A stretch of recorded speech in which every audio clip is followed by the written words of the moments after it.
ایک رائے یہ ہے کہ ایک وقت میں آ کر جنت بھی ختم ہو جائے گی، روح انسانی جہاں سے صادر ہوئی تھی نہیں لوٹ جائے گی، ذات بات یہ ہے ذرا ٹیڑھی کھیر، یہ صرف صوفیہ کا قول ہے، اگرچہ عقلی ہے، منطقی ہے، لیکن یہ کہ میں اب یہ آپ سے عرض کر رہا ہوں کہ میں اس دوسری رائے کا بھی قائل ہوں، انا للہ و انا الیہ راجعون، عشرت قطرہ ہے دریا میں فنا ہو جانا۔ اہل سنت کا اجماعی عقیدہ یہ ہے کہ جنت اور دوزخ دونوں ابدی ہیں، ہمیشہ ہمیشہ ہمیشہ ہمیشہ، کوئی اختتام نہیں ہے نہ جنت کا نہ دوزخ کا۔ لیکن امام ابن تیمیہ رحمہ اللہ اور شیخ اکبر جو صوفیاء کے ہیں، شیخ ابن عربی، اگرچہ ان دونوں میں بڑی بود ہے بہت سی چیزوں کے اندر، اور امام ابن تیمیہ جو ہے وہ بہت ہی سخت تنقید کرتے ہیں اور سخت الفاظ استعمال کرتے ہیں شیخ ابن عربی کے لیے، محی الدین ابن عربی، لیکن یہ کہ اس معاملے میں ان دونوں کی رائے ایک ہے، اور وہ یہ ہے کہ جنت تو ابدی ہے، دوزخ ابدی نہیں ہے۔ ایک وقت آئے گا، چاہے وہ ارب سال کے بعد آئے، وہ ابد ہمارے اعتبار سے ابدی ہو، ہمارے اعتبار سے انفائنائٹی ہوگا، لیکن یہ کہ ایک وقت آئے گا کہ جہنم ختم ہو جائے گی، یہ ان کی رائے ہے، واللہ اعلم۔ یا جنت میں وائی فائی ہوگا، سب کچھ ہوگا بھائی، کسی آدمی کے وہم و گمان میں بھی وہ چیزیں نہیں گزری جو اللہ اسے جنت میں دے گا۔ بھیا سب کی اپنی اپنی چھوٹی چھوٹی خدائیاں ہوں گی، اب اس سے زیادہ کیا چاہیے؟ بھیا سب کی اپنی اپنی چھوٹی چھوٹی خدائیاں ہوں گی، اب اس سے زیادہ کیا چاہیے؟ بھیا سب کی اپنی اپنی چھوٹی چھوٹی خدائیاں ہوں گی، اب اس سے زیادہ کیا چاہیے؟ اپنی خدائی ہوگی نا، یہ ہو جائے یہ نہ ہو، اپنی خدائی ہوگی نا، یہ ہو جائے یہ نہ ہو، اپنی خدائی ہوگی نا، یہ ہو جائے یہ نہ ہو۔ کیا جہنم اور جنت ابدی ہیں مسلمان اور کافر کے لحاظ سے؟ دیکھیں، قرآن کا جو اسلوب ہے وہ تو بالکل یہی بتا رہا ہے کہ جنت اور جہنم ابدی ہے۔ اختلاف جو پایا جاتا ہے وہ دوزخ کے کیس میں ہے، اور وہ بھی قرآن میں نہیں ہے، چند علماء کی رائے ہے۔ اس میں ٹاپ آف لسٹ صوفیوں کے امام جو محی الدین ابن عربی ہیں، اور سلفی اہل حدیث وہابیوں کے امام ابن تیمیہ، حالانکہ دونوں بالکل 180 ڈگری عقیدے رکھتے ہیں۔ ابن تیمیہ تو محی الدین ابن عربی کو مسلمان بھی نہیں سمجھتے، آپس میں ان کے 200 سال کا فرق ہے، محی الدین ابن عربی پہلے ہیں، ابن تیمیہ بعد میں آئے، لیکن اس کے باوجود دونوں کا یہ نظریہ ہے کہ ایک نہ ایک دن جہنم ختم کر دی جائے گی۔ اہل سنت کا اجماعی عقیدہ یہ ہے کہ جنت اور دوزخ دونوں ابدی ہیں، ہمیشہ ہمیشہ ہمیشہ ہمیشہ، کوئی اختتام نہیں ہے نہ جنت کا نہ دوزخ کا۔ لیکن امام ابن تیمیہ رحمہ اللہ اور شیخ اکبر جو صوفیاء کے ہیں، شیخ ابن عربی، اگرچہ ان دونوں میں بڑی بود ہے بہت سی چیزوں کے اندر، اور امام ابن تیمیہ جو ہے وہ بہت ہی سخت تنقید کرتے ہیں اور سخت الفاظ استعمال کرتے ہیں شیخ ابن عربی کے لیے، محی الدین ابن عربی، لیکن یہ کہ اس معاملے میں ان دونوں کی رائے ایک ہے، اور وہ یہ ہے کہ جنت تو ابدی ہے، دوزخ ابدی نہیں ہے۔ ایک وقت آئے گا، چاہے وہ ارب سال کے بعد آئے، وہ ابد ہمارے اعتبار سے ابدی ہو، ہمارے اعتبار سے انفائنائٹی ہوگا، لیکن یہ کہ ایک وقت آئے گا کہ جہنم ختم ہو جائے گی، یہ ان کی رائے ہے، واللہ اعلم۔ اور بیسک پرنسپل انہوں نے یہ گھڑا ہے کہ جنت کے لیے جب بھی قرآن میں لفظ آیا وہ آیا خالدین فیہا ابدا، کہ جنتی جنت میں رہیں گے ہمیشہ ہمیش، جبکہ جہنم کے لیے آیا ہے خالدین فیہا، جہنمی رہیں گے جہنم میں ہمیشہ۔ وہ کہتے ہیں ابدا کے الفاظ نہیں ہیں، تو وہ بھی میں نے ان کی ڈاکٹرن توڑی تھی کہ قرآن میں موجود ہے خالدین فیہا ابدا، جہنمیوں کے لیے بھی وہ آیات بھی موجود ہے۔ ماڈرن ایج میں اس مسئلے کو دو بڑے بندوں نے اٹھایا، جس طرح وہاں وہ 180 ڈگری ہے نا، یہاں پہ بھی دو بندے 180 ڈگری ہیں، ہمارے استاد ڈاکٹر اسرار صاحب رحمہ اللہ اور ہمارے استاد جاوید احمد غامدی صاحب حافظہ اللہ تعالی۔ دونوں نظریات میں ایک دوسرے کے بالکل خلاف ہیں، لیکن دونوں اس ماڈرن ایج میں اس مسئلے کو گود لیے ہوئے ہیں کہ جنت تو ہمیشہ کے لیے ہے، لیکن جہنم کبھی نہ کبھی اللہ تعالیٰ ختم کر دے گا کروڑوں اربوں سال کے بعد۔ اور دلیل وہ بزرگوں سے لیتے ہیں یا قرآن کی اس آیت سے لیتے ہیں کہ اللہ تعالیٰ نے فرمایا کہ جنتی جنت میں رہیں گے ہمیشہ ہمیش جب تک زمین و آسمان قائم ہے۔ یہ محاورتاً ایک بات ہو رہی ہوتی ہے قرآن میں، مگر تیرا رب چاہے۔ جو بھی معاملہ فرمائے. وہ کہتے ہیں اس میں جو آیا اور لیکن ساتھ آیا کہ تیرے رب کی عطا جو ہے وہ غیر محدود ہے. اس کا مطلب ہے جنت کے لیے آیا کہ اللہ تعالیٰ کبھی یہ نہیں چاہے گا کہ جنت ختم کر دی جائے. جہنم کے لیے جو ہے وہ اس طرح کے الفاظ نہیں آئے ہیں, اس لیے جہنم کے چانسز ہیں کہ ختم ہو جائے. تو یہ کورالٹیز بنا کے انہوں نے اس طرح کے رزلٹ نکالے ہیں. بل ایک بات جو ہے نا وہ غامدی صاحب کی بڑی وزنی ہے, اس عقیدے کے اعتبار سے نہیں, لیکن اس میں بیان کرتے ہوئے انہوں نے ایک بات بڑی زبردست کی تھی کہ جنت اللہ تعالیٰ کا وعدہ ہے جو اس نے پورا کرنا ہے اہل ایمان کے ساتھ, کیونکہ اللہ تعالیٰ اپنے وعدے کی خلاف ورزی نہیں کرتا. اور یہ بات قرآن میں بار بار اس لیے ریپیٹ ہوئی کہ دنیا میں ایسا ہو جاتا ہے کہ کسی شخص کو اس کی محنت کا پھل نہ ملے, تقدیر غالب آ جائے اور رزلٹ بالکل اپوزٹ آ جائے. آخرت میں ایسا نہیں ہوگا کہ دنیا میں کسی شخص نے صحیح عقیدہ رکھا, اچھے اعمال کیے اور رزلٹ اپوزٹ آ گیا. اگر ریاکاری کی, شرک کیا, وہ تو ظاہر دنیا میں ہی پتا ہے کہ اس کا کوئی اجر نہیں ملنا. اس لیے اللہ تعالیٰ آخرت کے بارے میں کہتا ہے کہ وہاں پر بیڈ لک نہیں ہوگی کسی کے ساتھ. دنیا میں بیڈ لک ہو سکتی ہے کیونکہ دنیا میں اللہ تعالیٰ نے قانون ابتلا رکھا ہوا ہے, یعنی آزمائش کے ساتھ جوڑا ہے. کسی کو دے کے اللہ آزماتا ہے, کسی سے لے کے. آخرت میں ایسا نہیں کرے گا کہ ہاں تو بڑا اچھا تھا دنیا میں, میں بڑا خوش ہوں لیکن جہنم میں تجھے پھینکتا ہوں. ایسا نہیں ہوگا. دنیا میں ہو سکتا ہے کہ ہاں بڑی تم نے اچھی محنت کی, تم ڈیزرو تھے, لیکن تم پہ میں یہ امتحان ڈالوں گا کہ اس دفعہ تمہارے ساتھ یہ ہو جائے گا, این پیپروں میں بیمار ہو جاؤ گے, ایکسیڈنٹ ہو جائے گا, پیپر رہ جائیں گے. یہ آزمائش ہوگی. اسی لیے اللہ تعالیٰ کو قرآن میں بار بار یہ اعلان کرنا پڑا کہ اللہ تعالیٰ اپنے وعدے کی خلاف ورزی نہیں کرتا, کہ کوئی شخص اس وسوسے کا شکار نہ ہو جائے کہ جس طرح دنیا میں بیڈ لک ہوئی تھی کہیں آخرت میں بھی نہ ہو جائے. آخرت کے معاملے میں بیڈ لک نہیں ہونی. جو شخص بھی اپنے رب کے ساتھ کمیٹڈ رہا ہے, آخرت کی ہمیشہ کی کامیابیاں اس کا مقدر ہونے والی ہیں انشاءاللہ تعالیٰ. یہ بات یاد رکھیے گا. بل غامدی صاحب نے اس کے ساتھ ایک چیز ایڈ کی کہ جنت تو اللہ کا وعدہ ہے لیکن جہنم اللہ کا وعدہ نہیں ہے, وہ اللہ کی وعید ہے. اگر اللہ تعالیٰ جنت نہیں دیتا نا تو وعدہ خلافی کرتا ہے. جو وعدہ خلافی کرتا ہے وہ خدا نہیں, اور جو خدا ہے وہ وعدہ خلافی نہیں کرتا. جو جھوٹ بولے وہ خدا نہیں, اور جو خدا ہے وہ جھوٹ نہیں بول سکتا. لیکن جہنم وعدہ نہیں ہے کہ جو یہ کرے گا میں اسے جہنم دوں گا انشاءاللہ, اس میں وہاں اس کا بڑا اکرام ہوگا, بلکہ وہ اللہ کی دھمکی اور وعید ہے. تو وہ تو اس کا اختیار ہے کہ ٹھیک ہے تو قابل تو اس کے تھا لیکن چل تجھے معاف کیا. اب اس میں تو اللہ کو کوئی نہیں پوچھ سکتا, نہ وعدہ خلاف کہہ سکتا ہے, کیونکہ وہ اپنے کسی وعدے سے پیچھے نہیں ہٹا. جو سزا دینی تھی وہ اس نے معاف کر دی. ہاں جو انعام دینا تھا اس سے اگر پیچھے ہٹتا ہے تو وعدہ خلافی کرتا ہے, وہ خدا نہیں رہتا پھر. اس لیے وہاں پہ تو ایسا نہیں ہوگا. لیکن یہ تو اس کا اختیار ہے نا. ہم تو یہ کہیں گے کہ اس کا تو یہ بھی اختیار ہے کہ وہ کسی کے لیے جنت یا جہنم کا فیصلہ کرے, لیکن اس میں اگر ہم اس لیول پہ آگے چلے گئے تو پھر اس میں عقیدہ کفر بھی شامل ہو جائے گا. یعنی اگر کوئی شخص یہ کہے کہ اللہ تعالیٰ چاہے تو موسیٰ علیہ السلام کو دوزخ میں اور فرعون کو جنت میں بھیج دے, نعوذ باللہ, تو یہ کلمات کفر ہے. اس کے لیے پتہ کیا بولا جائے گا, یہ محال ہے. اس میں یہ سوال بھی نہیں ہوگا کیا یہ اللہ کی قدرت سے باہر ہے. بھئی قدرت کا سوال ہی نہیں ہے. کوئی بھی نٹوریس چیز اللہ کی قدرت میں داخل ہی نہیں ہے. کیا اللہ کوئی ایسا پتھر بنا سکتا ہے جسے خود نہ اٹھا سکے؟ اب اس سوال کا آپ کیا جواب دیں گے؟ اس کا جواب ہے محال ہے.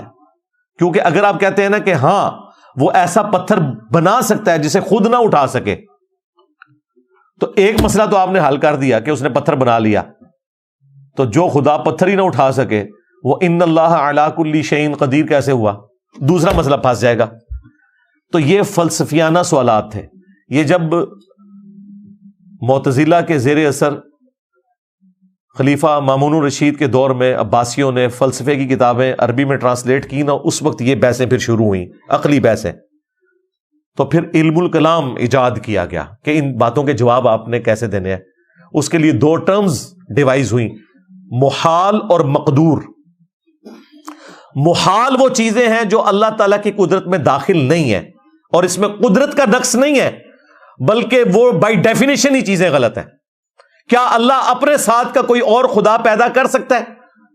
اس کا جواب اگر آپ دیں گے ہاں, تو جب ایک اور خدا پیدا ہو گیا تو توحید کی نفی ہو گئی.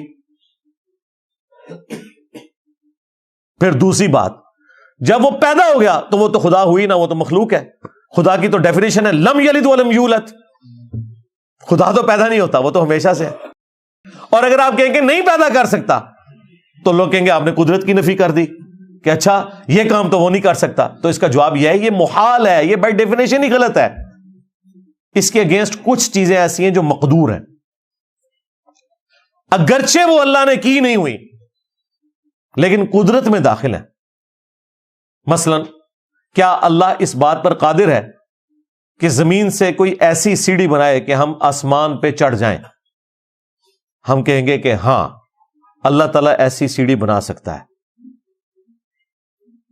اگلا سوال وہ کرے کہ وہ سیڑھی کی طرح، ہم کہیں گے بنائی نہیں ہے، لیکن بائی ڈیفینیشن ان اللہ علی کل شیء قدیر کے تحت وہ اس چیز کے اوپر قادر ہے. اگرچہ وہ کام ابھی اس نے نہیں کیا لیکن قدرت میں داخل ہے. کیا اللہ تعالیٰ اس بات کے اوپر قادر ہے کہ بغیر شادی کے کسی عورت کو اولاد دے دے؟ ہم کہیں گے بالکل یہ بات مقدور ہے. اگرچہ عیسیٰ ابن مریم کے سوا کوئی اگزامپل نہیں ہے اور نہ قیامت تک کوئی اگزامپل ہوگی، ورنہ میں بتا دی جاتی. لیکن مقدور ضرور ہے، چاہے تو وہ کر سکتا ہے. بانج عورت کو اولاد پاسبل نہیں ہے، لیکن کیا اللہ تعالیٰ دے سکتا ہے؟ ہم کہتے ہیں ہاں مقدور ضرور ہے، اس کی قدرت میں داخل ہے، لیکن ایسا کرے گا نہیں وہ، سوائے یہ کہ حضرت زکریا علیہ السلام کو یحییٰ علیہ السلام مل گئے. باقی عموماً یہ اللہ تعالیٰ کا طریقہ نہیں ہے.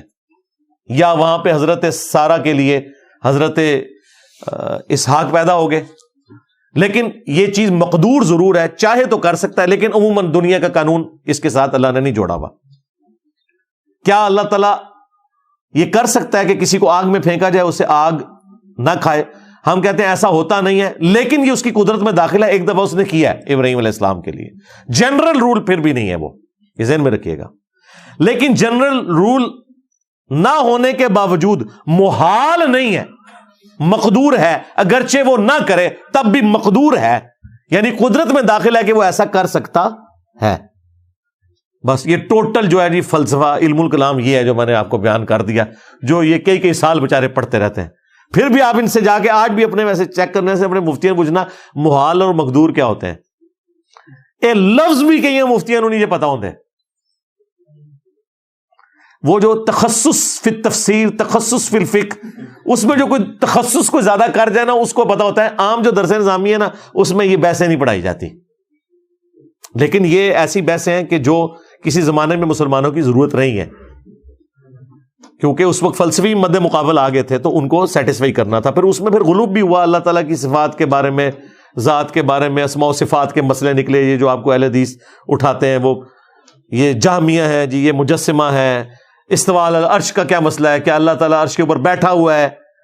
عرش کی اور اللہ کی کیا نسبت ہے؟ اب یہ وہ ٹیکنیکل بحثیں ہیں جن کا جواب صرف ایک ہے، لیس کمثلہ شیء وہو السمیع البصیر. اللہ کی مثل ہو ہی کوئی نہیں سکتا، وہی سننے والا دیکھنے والا ہے. جب اس کی مثال بیان ہی نہیں ہو سکتی، لہٰذا یہ کوئی نہیں کہہ سکتا کہ اللہ اپنے عرش پہ ویسے ہے جیسے میں اپنی کرسی پہ ہوں. مثال آپ بیان نہیں نہ کر سکتے، کیونکہ میں تو مخلوق ہوں. مخلوق کی تو مثال ہو سکتی ہے، خالق کی مثال نہیں. قرآن میں ہے اللہ کی پنڈلی، اب اس سے کیا مراد ہے؟ وہ اللہ کے ساتھ خاص ہے. اللہ کی کرسی، اس سے کیا مراد ہے؟ وہ اللہ کے ساتھ خاص ہے. اللہ کی آنکھیں، اللہ کے ہاتھ، کیا ہم اس طرح مثال بیان کر سکتے ہیں؟ نعوذ باللہ نہیں. تو قرآن میں کیوں آیا؟ بخاری مسلم میں کیوں آیا؟ بھائی اس لیے آیا کہ انسان کو سمجھانے کے لیے ریزیمبلنس والی بات کرنی پڑتی ہے، اور اسی کو کہا جاتا ہے عربی زبان میں متشابہات. ریزیمبلنس والی چیزیں، ملتی جلتی چیزیں. جس طرح حوروں کے تصور کے لیے دنیا میں اللہ تعالیٰ نے عورت کی آزمائش رکھ دی، جنت کے پھلوں کے تصور کے لیے دنیا میں پھل رکھ دیے. لیکن اگر کوئی شخص یہ کہے کہ وہ جو جنت کے پھل ہیں وہ ویسے ہوں گے جس طرح ہمارے یہ والے پھل ہوتے ہیں، نہیں نہیں نہیں، جنت کی تو مثال بیان ہی نہیں کی جا سکتی، صرف اس لیے کہ یہاں پہ آپ کو ایک دھندلا سا تصور آئے. اور اسی کو اللہ تعالیٰ نے سورہ آل عمران کی آیت نمبر 7 میں بیان کیا ہے کہ قرآن کی آیات دو قسم کی ہیں. ایک وہ آیات ہیں جو محکمات ہیں اور وہ کتاب کی اصل ہیں. یعنی وہ کیا ہے؟ نماز پڑھو، شرک نہ کرو، ماں باپ کے ساتھ اس نے سلوک کرو، بدکاری سے بچو. جو جو اللہ تعالیٰ نے حکم دیے ہیں یا جن نافرمانی کے کاموں سے روکا ہے، یہ تمام ہے محکمات، اللہ کی طرف سے حکم. اور اللہ نے کہا کہ یہ کتاب کی اصل ہے. اور ساتھ ہی فرمایا دوسری ہے متشابہات، جن پہ صرف تم نے ایمان لے کے آنا ہے. ان کی تفصیلات اللہ کے ساتھ خاص ہیں. اور اہل علم بھی یہی کہتے ہیں کہ یہ سب کچھ ہمارے رب کی طرف سے، ہم سب پہ ایمان لاتے ہیں. اور ان کی جو معاملات ہیں، ان کی تفصیلات اللہ کے سپرد ہم کرتے ہیں. لیکن ساتھ یہ ہے کہ جن لوگوں کے دلوں میں ٹیڑھ پن ہے وہ متشابہات کے پیچھے پڑ جاتے ہیں. حالانکہ متشابہات کا علم تو اللہ تعالیٰ کے ساتھ ہے، لیکن جو علم میں راسخ لوگ ہیں وہ کہتے ہیں یہ سب کا سب ہمارے رب کی طرف سے ہے، ہم اس پہ ایمان لاتے ہیں. ہم بس اتنا ہی کہیں گے کہ ربنا لا تزغ قلوبنا بعد اذ ہدیتنا وہب لنا من لدنک رحمہ انک انت الوہاب. اے رب ہمارے دلوں کو ٹیڑھا نہ کرنا بعد اس کے کہ تو نے ہمیں ہدایت عطا فرمائی، اور ہمیں اپنے پاس سے رحمت عطا فرما اے عطا فرمانے والے، آمین. اور بخاری مسلم میں الفاظ ہیں، تم دیکھو کہ جو شخص متشابہات کے پیچھے پڑا ہے تو سمجھ لو یہ وہی شخص ہے کہ جس کے دل کے ٹیڑھا ہونے کا ذکر اللہ نے اپنی کتاب میں کر دیا. اور یہاں متشابہات کے پیچھے لوگ پڑے ہوئے ہیں. جی شہید زندہ ہے، جی تو زندہ سے تو مانگ سکتے ہیں. جی قرآن میں لکھا ہے، قرآن میں تو نہیں لکھا ہوا شہید زندہ ہے، نہیں لکھا ہوا ہے سرکار. قرآن میں لکھا ہے شہید زندہ ہے لیکن تمہیں اس کی زندگی کا شعور نہیں، یہ لکھا ہوا ہے قرآن میں. جب شعور ہی نہیں ہے تو پھر زندہ کہاں سے ہوا؟ اس کا مطلب ہے یہ والا زندہ نہیں، وہ آخرت کی زندگی میں ہے. وہ بیسیکلی جہاد اور قتال کے لیے اللہ تعالیٰ ابھار رہا تھا کہ جو لوگ کہہ رہے ہیں نا یہ بھائی اگر جنگ میں نہ جاتے تو نہ قتل ہوتے، تو اللہ تعالیٰ فرما رہا ہے انہوں نے تو ہمیشہ کی زندگی حاصل کر لی آخرت کی، لہٰذا جو لوگ اللہ کی راہ میں مارے جائیں انہیں مردہ نہ کہو، وہ اللہ کے حضور زندہ ہے، اللہ انہیں رزق بھی دیتا ہے. یہ مطلب نہیں کہ دنیا میں زندہ ہے، ورنہ نبی علیہ السلام غزوہ احد کے موقع پہ جو امیر حمزہ شہید ہو گئے تھے، خیبر کے موقع پہ امیر حمزہ کو ہی بلا لیتے، قبر سے نکال کے ساتھ لے جاتے. اور اس سے بڑی پھکی یہ ہے کہ اگر شہید زندہ ہے تو شہید کی بیوی مرنے کے بعد عدت پورا ہو کے اگلا نکاح کیوں کر لیتی ہے؟ اگر وہ نکاح کر رہی ہے تو بدکار عورت ہے پھر وہ، کیونکہ اس کا خاوند تو زندہ ہے. نہیں وہ اور زندہ ہے. ہاں داڑھ تھلے آئے ہو نا میرے. اسما بنت امیس حضرت علی کے بھائی جعفر طیار کی بیوی تھی، غزوہ موتا میں شہید ہوئے. عدت پوری ہوئی تو حضرت ابوبکر نے نکاح کیا، ان سے محمد بن ابی بکر پیدا ہوئے. حضرت ابوبکر فوت ہو گئے تو اسی اسما بنت امیس کے ساتھ حضرت علی نے نکاح کیا اور محمد بن ابی بکر کی پرورش بھی کی اور عبداللہ بن جعفر کی بھی، اپنے بھتیجے کی بھی پرورش کی. یہ دو بیٹے ایسے ہیں جو حضرت علی کے اس عورت کے پہلے خاوندوں سے، لیکن پرورش حضرت علی نے کی ہے. اور عبداللہ بن جعفر کو تو اپنی بیٹی زینب بھی دے دی جو کربلا میں ساتھ تھی امام حسین کے. ان کے دو بیٹے بھی اون اور محمد شہید ہوئے اور زینب نے دربار یزید میں خطبہ بھی دیا. تو شہید زندہ ہے لیکن آخرت کی زندگی کے ساتھ. اس لیے یہ جو اس طرح کے جو بحثیں آتی ہیں نا تو اس میں تھوڑی احتیاط کریں. اگلے دن ہمارے لائیو سیشن میں بھی ایک بھائی نے ڈاکٹر سرار صاحب کی کوئی پرانی ویڈیو نکال کے نا کوئی 30-35 سال پرانی، جب وہ چاک کے ساتھ بلیک بورڈ کے اوپر پڑھا رہے تھے، وہاں سے وہ انہوں نے کہیں وہ دیکھ لی تھی، وہ نکال کے جی ہمیں بھیج دی کہ جی یہ ڈاکٹر سرار صاحب تو اس میں یہ کہہ رہے ہیں کہ جی جنت بھی ختم ہو جائے گی. میں نے کہا یار جہنم کے ختم ہونے کا تو انہوں نے کہا تھا کہ میرا نظریہ ہے، میرا ذاتی ایک کہنا ہے، لیکن جنت بھی ختم، پھر تو کام بھی مک گیا ہے. کیونکہ جنت اگر ختم ہو جانی ہے پھر تو یہ ساری تکلیفیں اٹھانے کی ضرورت ہی نہیں ہے، نعوذ باللہ. تو بیان القرآن میں تو ایسی، میں نے کہا کوئی بات نہیں، میں نے بیان القرآن سنا ہے، اس میں انہوں نے ان آیات کے اوپر پوری بحث کی ہے قرآن حکیم کی، لیکن اس میں انہوں نے صرف جہنم کے ختم ہونے کا ذکر کیا تھا، جنت کے ختم ہونے کا نہیں. تو خیر بعد میں انہوں نے ویڈیو بھیجی تو وہ ویڈیو میں واقعی ڈاکٹر سرار صاحب نے پتہ نہیں، اب وہ مسئلہ یہی ہے کہ جو بھی صوفیوں کے ساتھ بیٹھے نا اپنا بیڑا غرق کروا ہی لیتا ہے. تو وہ انہوں نے صوفیاء کے حوالے سے وہ وحدت الوجود کو کرتے کرتے پتہ نہیں گراف بنا کے انہوں نے کہا پھر ایک دن ایسا بھی آئے گا سارے ہی دوبارہ اللہ کی ذات ہی صرف رہ جائے گی اور پھر سب کچھ ختم کر دیا جائے گا. اور ایک رائے یہ ہے کہ ایک وقت میں آ کر جنت بھی ختم ہو جائے گی, روح انسانی جہاں سے صادر ہوئی تھی نہیں لوٹ جائے گی. ذات بات یہ ہے ذرا ٹیڑھی کھیر, یہ صرف صوفیاء کا قول ہے, اگرچہ عقلی ہے منطقی ہے, لیکن یہ کہ میں اب یہ آپ سے عرض کر رہا ہوں کہ میں اس دوسری رائے کا بھی قائل ہوں, انا للہ و انا الیہ راجعون. عشرت قطرہ ہے دریا میں فنا ہو جانا. توبہ توبہ. میں نے کہا جی ایسی تو جنت کے لیے پھر کوئی کوشش کرنی نہیں چاہیے, سیدھی سی بات ہے. ہاں ہم تو اس جنت کے حصول کے لیے کوشش کر رہے ہیں جس کا وعدہ اللہ نے اپنے پیغمبروں سے اپنی کتابوں کے ذریعے کیا ہے. ہاں جی, جو کبھی ختم نہیں ہوگی, جس کی نعمتوں کو کبھی زوال نہیں آئے گا, جہاں موت نہیں ہوگی, جہاں پہ کوئی بدحالی نہیں ہوگی, جہاں انسان کبھی بوڑھا نہیں ہوگا, کبھی غمگین نہیں ہوگا, اور سب سے بڑھ کر اس کا رب کبھی بھی اس سے ناراض نہیں ہوگا اور اسے اپنا دیدار عطا کرے گا. اللہم اجعلنا منہم مع النبیین والصدیقین والشہداء والصالحین. تو اگر ڈاکٹر اسرار صاحب نے اس سے توبہ نہیں کی, ان کا اور اللہ کا معاملہ ہے. میں ان ڈاکٹر اسرار صاحب کی بات نہیں کر رہا, یہ جو ڈمی میوزیم سے آئے ہیں, یہ ڈمی میوزیم والے بھی ڈاکٹر اسرار صاحب ان کو دکھا دیں. ڈاکٹر صاحب ایسا سامنے دیکھ دو. میں اوریجنل والے ڈاکٹر اسرار صاحب کی بات کر رہا ہوں.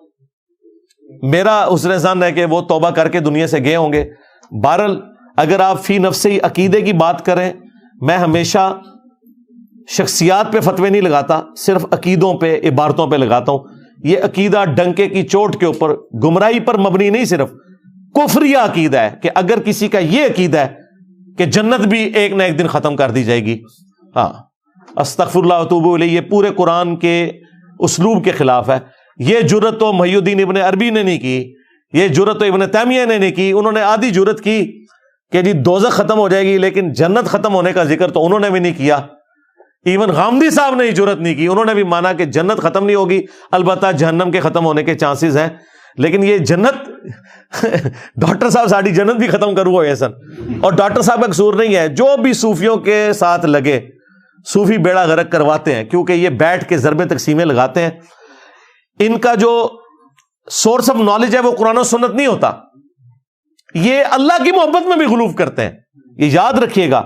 صرف نبیوں کی محبت میں غلوف کرنا حرام, شرک یا کفر نہیں ہے, اللہ کی محبت میں غلوف کرنا بھی کفر ہے. کیونکہ پھر آپ اللہ کے ساتھ وہ صفات منسوب کر دیں گے جو اس کی ہے ہی نہیں ہے. مجھے بتائیں, جنہوں نے وحدت الوجود کا یہ نظریہ دیا, یہ پوری کائنات اللہ کے وجود کا حصہ ہے, تو کیا یہ اللہ کی نفرت میں انہوں نے کہا یا اللہ کی محبت میں؟ اللہ کی محبت میں. انہوں نے کہا ہم مان ہی نہیں سکتے اللہ کے سوا کوئی وجود ہے. تو اس کا الٹیمیٹ نتیجہ یہ تھا کہ انسان بھی رب ہے, ہاں درخت بھی رب ہے, گھوڑا بھی رب ہے, اسی کے جز کے ٹکڑے ہیں یہ سارے. یہی پینتھیزم کا عقیدہ ہندوؤں کے ہاں بھی آیا, ہماؤست, اور وحدت الوجود کی بگڑی بھی شکل یہاں پہ بھی آئی. اگرچہ بعض صوفیاء اس کی تعویل کرتے ہیں جی ہم یہ والا وحدت الوجود مراد نہیں رہتے, اور یہ ڈاکٹر اسرار صاحب سے بھی ہینڈلنگ, اور یہی ڈاکٹر اسرار صاحب سے بھی مس ہینڈلنگ ہوئی وحدت الوجود کے مسئلے میں. پھر جب میری ان سے ملاقات ہوئی 2008 میں, تو انہوں نے کلیئر کٹ مجھے کہا کہ میں صوفیاء والے وحدت الوجود کو بالکل کفر شرک سمجھتا ہوں. یہ ڈاکٹر اسرار کا وحدت الوجود ہے کہ اس کائنات کا وجود ایک ہستی کی وجہ سے قائم ہے, باقی میں خالق اور مخلوق کا وہ فرق سمجھتا ہوں, ہم اس کا حصہ نہیں ہے. میں نے کہا جی بس میرا اور آپ کا تو اختلاف اب ختم ہو گیا اس معاملے میں.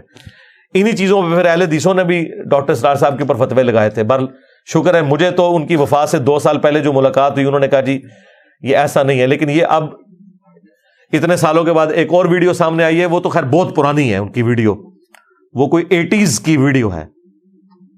تو ہو سکتا ہے وہ ان کی اس ایج کی ہے جب وہ لرن کر رہے تھے چیزیں, اور آہستہ آہستہ جب انہوں نے سیکھ لی تو پھر انہیں پتہ چل گیا ہوگا کہ یہ بالکل فراڈ کے اوپر مبنی ہے. اس لیے آپ دیکھیں کسی بھی شخصیت کو آپ نے اتھارٹی نہیں ماننا. اتھارٹی اللہ اور اس کے محبوب صلی اللہ علیہ وآلہ وسلم کی مبارک ذات ہے.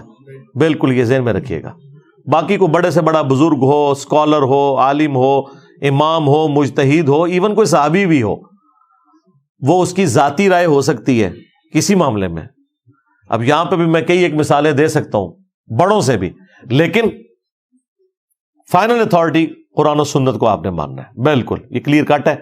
یہ چونکہ آپ کا سوال آیا تھا لہذا میرے پہ کیفیت طاری ہوئی تو میں نے یہ سارا کا سارا اس میں بیان کر دیا کہ قرآن و سنت کے نظریے میں تو نہ جہنم نے ختم ہونا ہے نہ جنت نے ختم ہونا ہے. باقی یہ اللہ کے معاملات ہیں.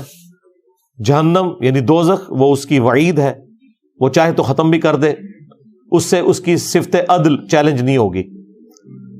لیکن اگر وہ جنت کو ختم کرتا ہے پھر صفت عدل بھی چیلنج ہو گئی، پھر اس کی وعدہ خلافی والا معاملہ بھی ہو گیا، پھر تو قرآن کتابوں کا مقدمہ یہ سارے کا سارا ختم ہو گیا. سیدھی سی بات ہے. تو ایسا عقیدہ تو بالکل رکھنا کفر کے اوپر مبنی ہے. گمراہی نہیں ہے یہ جناب، کفر کے اوپر مبنی ہے. یہ ذہن میں رکھیے گا، گمراہی بہت چھوٹا ورڈ ہے، ایٹ لیسٹ کفر ہے اور قرآن کے خلاف ہے. باقی یہ جو بعض لوگ سوال پوچھتے ہیں کہ یہ کیسے ہو سکتا ہے کہ 60 سال کے شرک کی سزا ہمیشہ کی جہنم ہو. جی ہونا چاہیے. یہ 60 سال کے عوض نہیں ہے سزا، اس جرم کی انٹینسٹی کے عوض ہے.